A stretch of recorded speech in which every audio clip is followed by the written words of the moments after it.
Hola, ¿qué tal? Mi nombre es María Fernanda Farías Vélez. Soy estudiante de la Universidad Autónoma de Baja California. Actualmente curso la licenciatura de Relaciones Internacionales en séptimo semestre en la Facultad de Ciencias Sociales y Políticas. Este video será una presentación para la materia de Relaciones Fronterizas México-Estados Unidos. Por medio de esta presentación voy a explicar de manera más breve lo ya abordado en el seminario virtual del Colegio de la Frontera Norte, COLEF, llamado Políticas Públicas hacia el COVID-19 en Europa, Derechos Humanos y las Fronteras en México.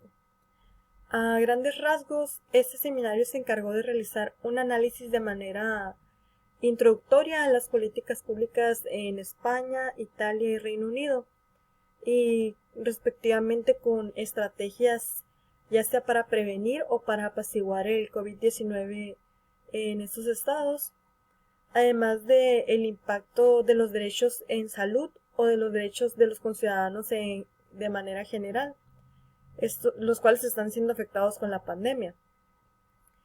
Con este análisis se presentaron algunas experiencias de gestión en México y en particular en las regiones fronterizas con Centroamérica y en los Estados Unidos.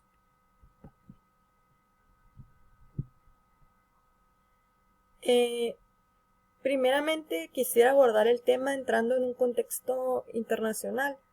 El actual suceso que acontece como una problemática a nivel global, como ya lo sabemos, es un virus el cual surgió en China, en la capital de Wuhan.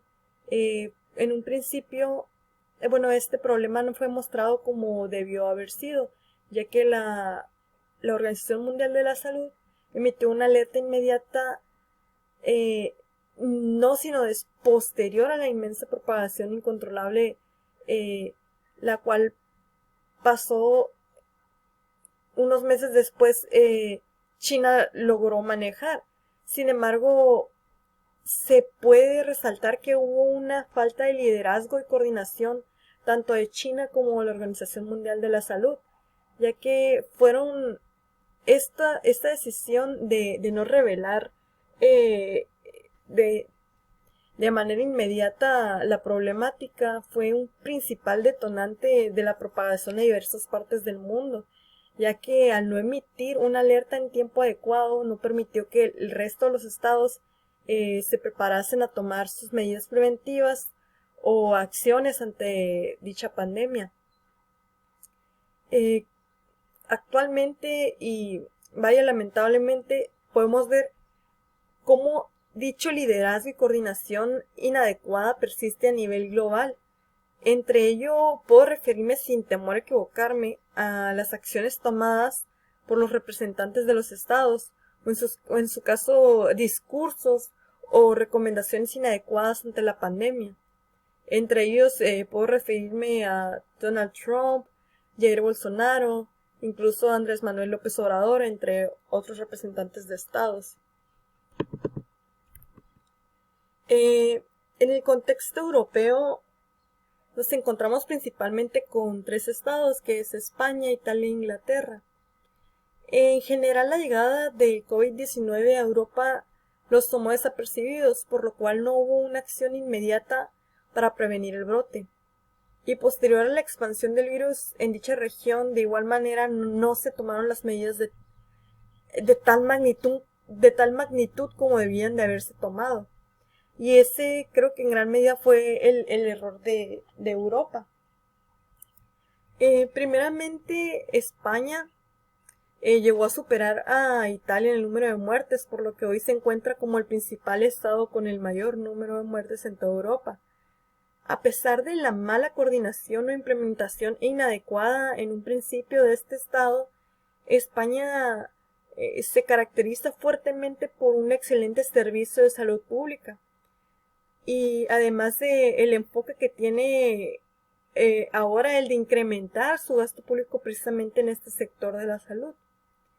A su vez, España reconoce la importancia de la cooperación para lograr salir de la crisis que hoy acontece, de tal forma que lo que se ha buscado actualmente es realizar un pacto nacional con el objetivo de que tanto empresarios como sindicatos trabajen en conjunto para dar una solución pronta a la crisis sanitaria y la crisis económica que se avecina claramente.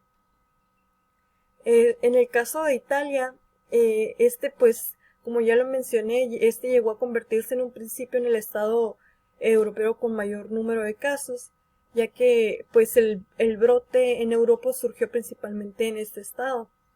Italia, a diferencia de España, tiene un sistema de salud de carácter privado. En su gran mayoría esto ha llegado a representar obviamente un problema, ya que provoca una cierta descoordinación del Estado a este sector, por lo que todo indica un posible retorno a la salud pública. Otro de los problemas también de Italia es la no unificación de los partidos en el Estado, ya que este ha generado problemas debido a las fuertes críticas que representan con respecto a las acciones tomadas por el actual gobierno. Y bueno, por último, en el caso de Inglaterra, no hizo caso a la situación acontecida en España e Italia, y pues actualmente se encuentra con deficiencias sanitarias consideradas parcialmente malas. A diferencia de España, que cuenta con un excelente sector de salud, pues está bastante eficiente, ¿no? Por otro lado, en la cuestión económica o en el apoyo a los ciudadanos es bastante buena, además de que maneja también una buena relación nacional con sus partidos.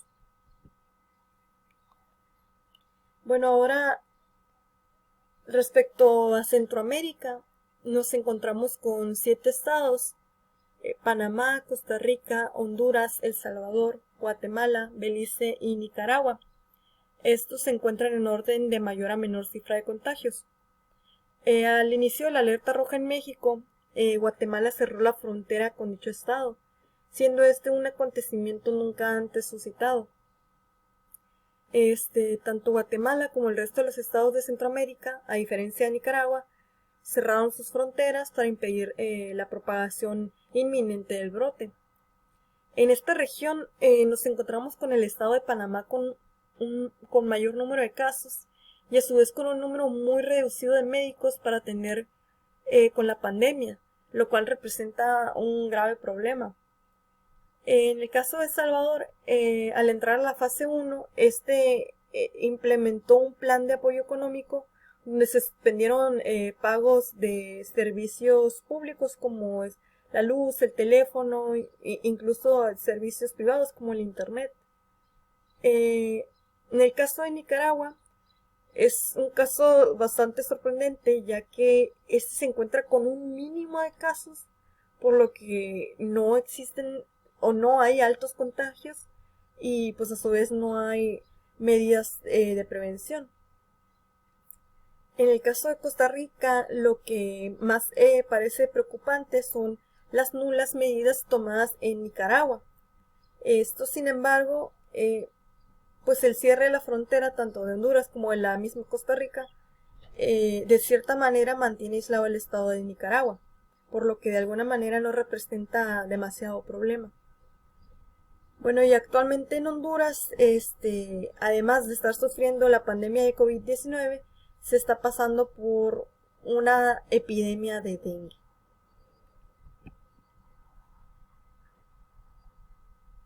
Ahora nos encontramos con los impactos en la frontera norte de México. El doctor José María Ramos hace un par de recomendaciones ante el posible accionar por dicha pandemia.